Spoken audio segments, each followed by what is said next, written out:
नमस्कार दोस्तों, स्वागत है आपका सोशल साइंस की मेरी इस क्लास में।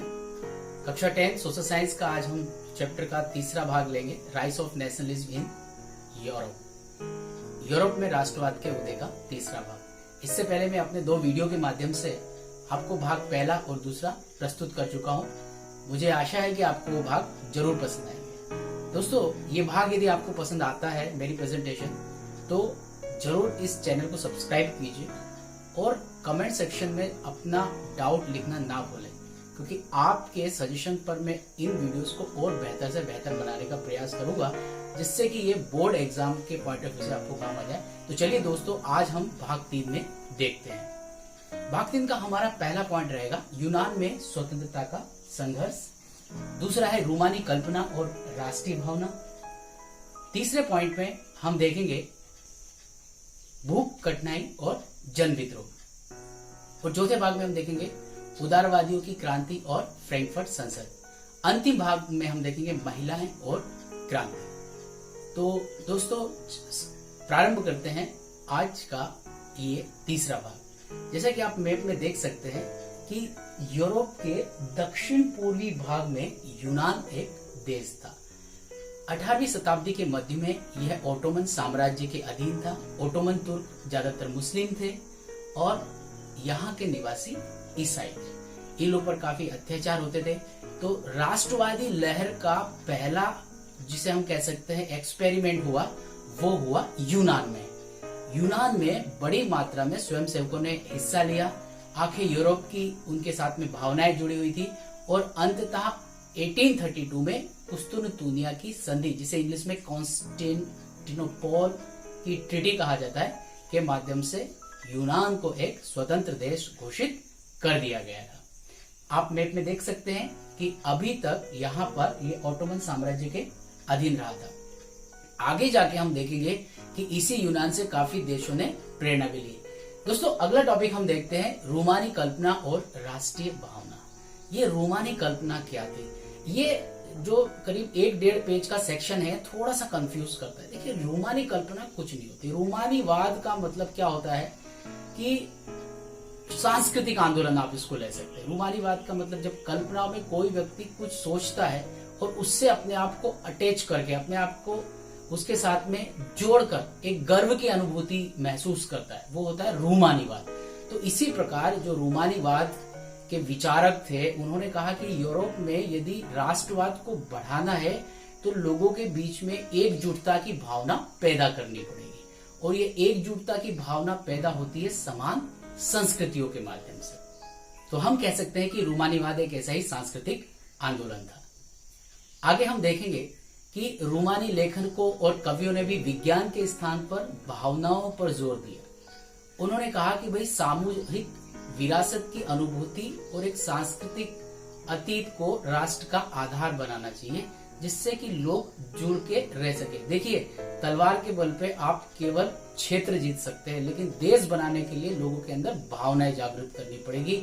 और ये भावनाएं जागृत करने का काम किया इस रोमानी कल्पना ने। जर्मन दार्शनिक योहान गॉटफ्रे के बारे में हमारी टेक्स्ट बुक में दिया हुआ है। वो भी एक बड़े रोमानी चिंतक थे। उन्होंने कहा था कि सच्ची जर्मन संस्कृति आम लोगों में है, और जो आम लोगों की संस्कृति लोकगीत, जन काव्य, लोक नृत्य और इन्हीं सांस्कृतिक रूपों से अभिव्यक्त होती है। तो योहान गॉटफ्रे के ऊपर पहले 2-3 बार सीबीएसई क्वेश्चन पूछ चुकी है इनके विचार के ऊपर और रोमानीवाद वाले सेक्शन पे।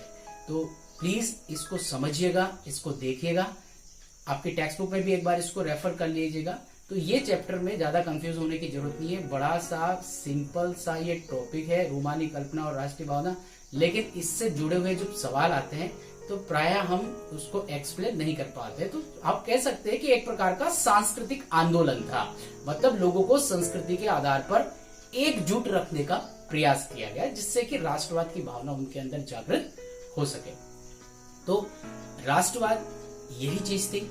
और इसी प्रकार से रोमानी कल्पना के माध्यम से हमने देखा कि कई सारे देश, इसमें पोलैंड का भी एक एग्जाम्पल है कि पोलैंड में भी किस प्रकार भाषा और वहां के ओपेरा म्यूजिक को उन्होंने राष्ट्र का आधार बनाया था, कि किस प्रकार से लोगों के बीच में एकजुटता का परिचय। चलिए दोस्तों, आगे चलते हैं, हम यूरोप की स्थिति देखते हैं। तो 1830 का दशक जो था यूरोप के लिए कई सारी कठिनाइयां लेकर आया। इन कठिनाइयों में एक तरफ तो शहरों में जनसंख्या की भयंकर वृद्धि हुई, लोग रोजगार की तलाश में ग्रामीण क्षेत्रों को छोड़कर शहरों की तरफ जाने लगे, रोजगार की तलाश करने वालों की वहां संख्या बढ़ने लगी और लोगों को मजबूरन भीड़ भरी बस्तियों में रहना पड़ा। इसी कारण से वहां खाने की कमी हो गई, जीवन परिस्थितियां पहले से ही खराब थी, इस कारण से लोगों में एक असंतोष उत्पन्न हो गया। चलिए अब नजर करते हैं ग्रामीण क्षेत्रों के ऊपर। तो आपको पता है कि ये एक प्रकार का मध्यकालीन ग्रामीण समाज ही था, जहां पर किसान अभी भी सामंती करों और जिम्मेदारियों के बोझ के तले दबे हुए थे। ऐसी स्थिति में उनकी फसलें भी खराब हो गई। एक तो काफी ज्यादा कर देना है, ऊपर से फसल भी नहीं, खाने पीने की चीजों के दाम बढ़े और ग्रामीण और शहरी दोनों क्षेत्रों में व्यापक गरीबी फैल गई। इसके कारण कई स्थानों पर विद्रोह हुए। ये चित्र में आप देख सकते हैं, एक सैंपल दिया हुआ है कि किस प्रकार किसानों के विद्रोह वहां पर हुए। तो जब किसान और निम्न वर्ग मजदूर विद्रोह कर रहे थे, उस समय पर मध्यम वर्ग कहां था? देखिए, मध्यम वर्ग ने भी एक क्रांति की सोची, लेकिन इनकी क्रांति जो थी वो लोकतांत्रिक आधार पर थी। 1848 में फिर एक घटना घटी, देख रहे हैं यहाँ पर येलो अक्षर में मैंने मार्क किया है। फ्रांस में एक क्रांति होती है और वहां के राजा को हटा दिया जाता है। जब वहां पर यह क्रांति होती है और गणतंत्र की स्थापना होती है, तो ऑब्वियसली आसपास के पड़ोसी राज्यों में भी इसका असर हुआ होगा, जैसे प्रशा, पोलैंड, ऑस्ट्रो हंगरी। वहां के उदारवादी मध्यम वर्गीय स्त्री पुरुषों ने भी इसी प्रकार की क्रांति करने का निश्चय किया और गणतंत्र के आधार पर, या हम कह सकते हैं कि आज के लोकतांत्रिक मूल्यों के आधार पर देश का निर्माण करने का संकल्प लिया। संविधानवाद की मांग को राष्ट्रीय एकीकरण की मांग के साथ उन लोगों ने जोड़ दिया गया। तो यहां हम देखते हैं कि करीब करीब यूरोप में इस समय हर जगह पर कुछ ना कुछ हम कैसे अफरा तफरी जैसी मची हुई थी। ऐसे एक एग्जाम्पल लेते हैं हम, 1848 की बात करते हैं तो फ्रैंकफर्ट संसद काफी इंपॉर्टेंट है, इसके ऊपर प्रश्न भी आए हैं। तो जो प्रशा और जर्मन संघ के राज्य थे, उन्होंने भी यही सोचा कि भाई हम भी लोकतांत्रिक आधार पर या संवैधानिक आधार पर एक देश का एकीकरण कर सकते हैं। फलस्वरूप वहां के उदारवादी राजनीतिक संगठन फ्रैंकफर्ट में एकत्रित हुए और उन्होंने एक संसद का आयोजन किया और इसके द्वारा वह जर्मनी को एक संवैधानिक राजतंत्र बनाना चाहते थे, लेकिन फ्रेडरिक विलम ने इसे अस्वीकार कर दिया। आगे क्या हुआ, क्योंकि ये मध्यम वर्ग था, मध्यम वर्ग ने मजदूरों और किसानों की मांगों को खारिज कर दिया। जब उन्होंने ऐसा किया तो मध्यम वर्ग और किसानों में इनका जनाधार कम होने लगा। धीरे धीरे इन्होंने अपना समर्थन देना कम कर दिया और अंततः क्या हुआ कि राजा के सैनिकों ने इनको बाहर निकाला और फ्रैंकफर्ट संसद कर दिया भंग।